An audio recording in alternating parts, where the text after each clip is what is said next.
the number one thing you got to initially consider is who specifically you're going to talk to and what you're going to talk to them about, because that determines what we show people and what we don't show people. Yeah.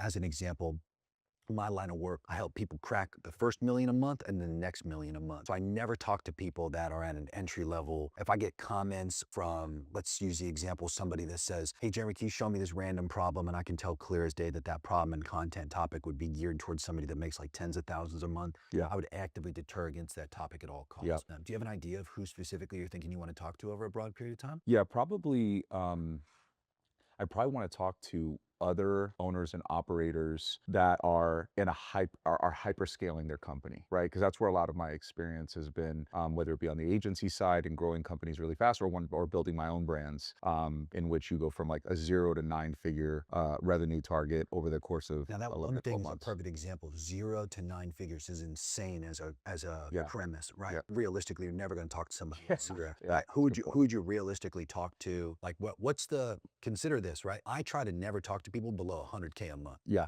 like ever. yeah, And there's a substantial difference in the problems and topics and things that I could discuss yes, that very clearly would only appeal to people above a certain threshold. right. I'll give you a perfect example. How many employees you got right now? 450. Think about this as the number one talking point as an example, right? Yeah. How many employees does a business have when they hit 8 figures on that? So as soon as somebody crosses 10 million, what do you think they have in terms of staff? It depends on the kind of business, but I would say probably between like 10 and 15 people, So maybe. assumptively, we would never use the examples of talking to people who are below a certain staff threshold, Right, right? So right, like when we talk about the who, we would never say things like 0 to 9 figures. right. We'd say like, what's the minimum of the revenue threshold you want to talk to? Got it. Yeah, I would probably say, I'd say at least 3 to 4 million a month, would be the area that I think I could provide the most value.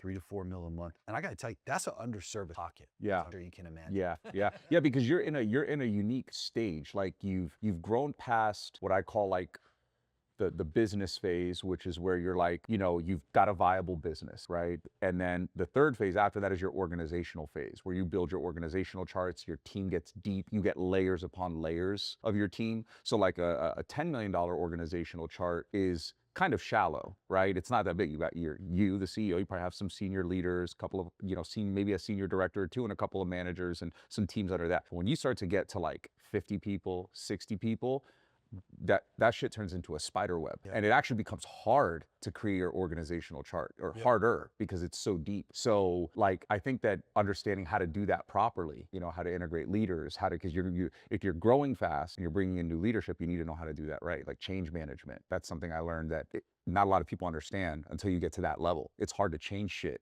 the bigger you get. So remember, this is a cornerstone of your content. Yeah. For whatever you ever put out. Yep. Is the who. Yeah. And I'll give you a perfect example. I'll tee you up with some examples of ideas that would make sense for that level.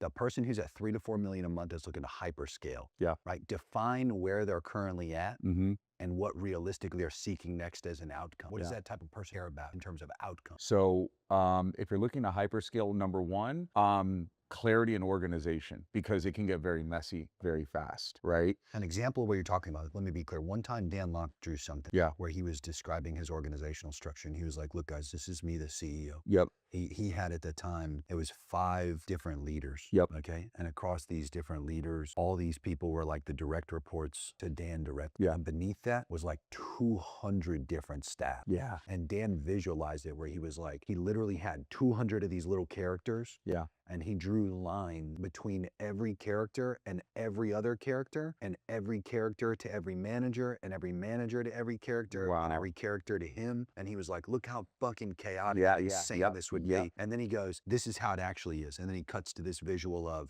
the only people that could talk to him were the leaders in the management. Yep. And the only people that could talk to that specific leader were like the people within that specific department. Yep. And it cleaned up the image immediately and it made it like a visual emphasis. You'd never talk to somebody below a threshold of, as an example, like 10 staff. The people that have more staff can relate to that specific Yep. lesson. Again, it's an exclusive thing specific to that. This visual, if you think about hyperscaling, remember messaging best practices, problems, outcomes, and their current circumstances. You have a long running list, I assume, of like content ideas you've probably been building Oh, for yeah, a yeah, long yeah, time. yeah. Are they built on the premise of this? No. Think about this when you look at that list on an ongoing basis. Which ones unknowingly, because this is the most important thing to understand about messaging, use the word sensitive anytime you're talking about messaging. Somebody had gotten up at one of those masterminds you come to. There's a guy named Mason. He's getting $1 million a month Yeah. trophy. And Mason had said in his process of advertising for the first time, he had taught a copywriting course specifically. And he said he was trying to demonstrate in his ad that you could work for a business, use these AI tools, and have the power of famous authors like J.K. Rowling. Every person who came through the ad was a wannabe author. Got There's a it. specific, sensitive word he used. He used two Yes. words, author and J.K. Rowling. So remember, anytime you're thinking about the who and you look at that list, you should exclusively think with, does this talk to the problems, the circumstances, and the desired outcome of my people exclusively? And if you ever make anything for anybody else, you'll attract anybody else. Got it. And then at scale, when you eventually go to transition into this for whatever you're going to end up doing, which we'll talk about here soon, Yeah. it's going to exclusively be this demographic of people that are the perfect person to sell whatever you want to sell them to. Yeah. Or it's going to be a bunch of the wrong people who Right. just paid a lot of attention to you up to that point, and you Yeah. realize it in that moment. And it'll be a catastrophic failure of all the positioning and planning you're about to execute on. Yeah.